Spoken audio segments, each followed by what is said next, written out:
श्री शिवाय नमस्तुभ्यम। त्रिपुरासुर का वध एक पौराणिक कथा। बहुत प्राचीन काल की बात है। तारकासुर नाम का एक बलशाली असुर था जिसे भगवान शिव के पुत्र कार्तिकेय ने मारा था।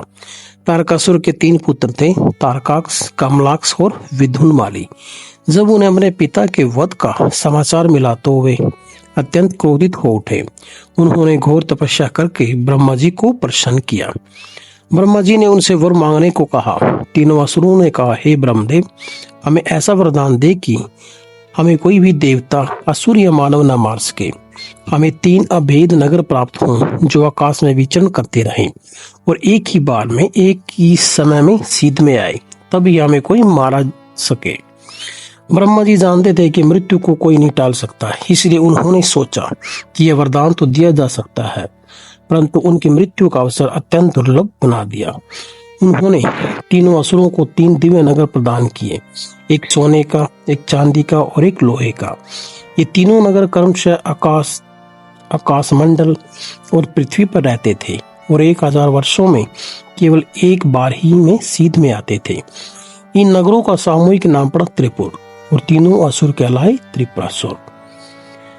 तीनों असुरों ने अपनी शक्ति और नगरों के वैभव में सभी लोगों को जीत लिया। वे अहंकारी हो गए और देवताओं को सताने लगे। इंद्र, विष्णु, ब्रह्मा सभी त्रस्त हो गए, लेकिन त्रिपुरासुरों को मारने का कोई उपाय नहीं था।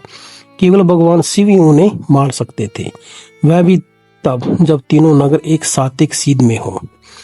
देवताओं ने भगवान शिव की शरण ली। शिवजी ने कहा, जब समय आएगा तब मैं अवश्य उनका वध करूंगा।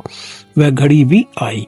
जब तीनों नगर एक सीध में आए तब शिवजी ने एक दिव्य रथ का निर्माण करवाया। इस रथ के 4 पहिए 4 वेद बने। सारथी बने ब्रह्मा जी। रथ की प्रत्यंचा बनी सर्पराज वासुकी। बाण बने भगवान विष्णु और स्वयं शिवजी बने धनुर्धर। जब त्रिपुर एक रेखा में आए, शिवजी ने त्रिपुर का लक्ष्य साधा और एक ही बाण से तीनों नगरों को भस्म कर दिया। तीनों असुर उसी क्षण मारे गए। इस प्रकार त्रिपुरासुर का वध हुआ और संसार को फिर से शांति प्राप्त हुई। इस विजय के उपलक्ष्य में देवताओं ने आनंद मनाया और शिवजी को त्रिपुरांतक कहा, अर्थात त्रिपुर को नष्ट करने वाले। यह कथा अहंकार और अधर्म के नाश की प्रतीक है। कितना भी बलशाली कोई क्यों ना हो, यदि वह अधर्म के मार्ग पर चलता है तो अंततः उसका विनाश निश्चित है। भगवान शिव केवल विनाश के देवता नहीं, बल्कि धर्म और संतुलन के रक्षक भी हैं। तो जानकारी कैसी लगी दोस्तों, प्लीज मेरे चैनल को लाइक, शेयर, सब्सक्राइब जरूर कीजिए। आपका बहुत बहुत धन्यवाद। श्री शिवाय नमस्तुभ्यम। हर हर महादेव।